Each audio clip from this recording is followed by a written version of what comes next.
Have you ever been watching a football match and noticed something odd? Look closely at the players' legs. See those shin guards? Or rather, what's left of them. It seems like every year, shin guards are getting smaller and smaller. Some look like they're barely bigger than a credit card. So what's the deal? Are these multi-million-dollar athletes just forgetting a crucial piece of equipment?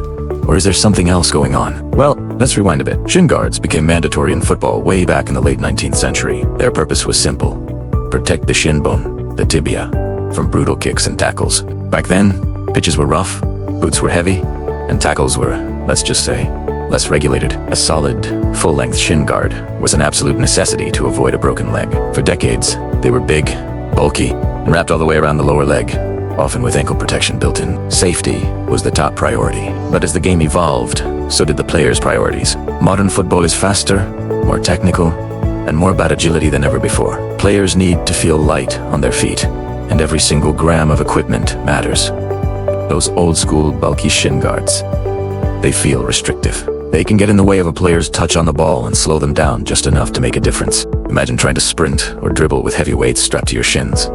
It's not ideal. This is where the new generation of tiny shin guards comes in. They're all about striking a balance between protection and performance. Players like Jack Grealish or Paulo Dybala are famous for wearing incredibly small pads, sometimes just slid into their socks. For them, the improved comfort, freedom of movement, and better feel for the ball outweigh the risk of a slightly harder knock. They're betting on their own skill and agility to avoid the most dangerous challenges in the first place. And the technology has improved dramatically too. Modern shin guards, even the tiny ones, are made from advanced materials like carbon fiber or specialized polymers. These materials are incredibly lightweight, but also extremely strong and capable of absorbing and dispersing a surprising amount of impact. So, a small, high-tech shin guard today can offer comparable protection to a much larger, older model, but without the bulk.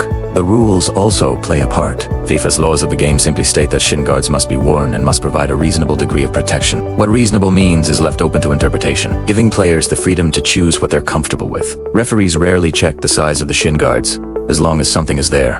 So, are they taking a risk? Absolutely.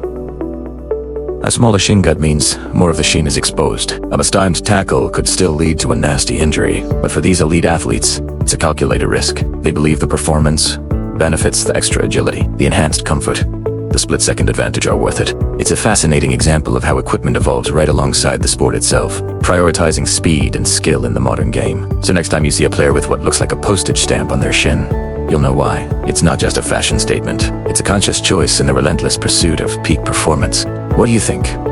Is it a smart move or a reckless risk? Let me know in the comments below. Thanks for watching, and don't forget to like and subscribe for more deep dives into the world of football. See you next time.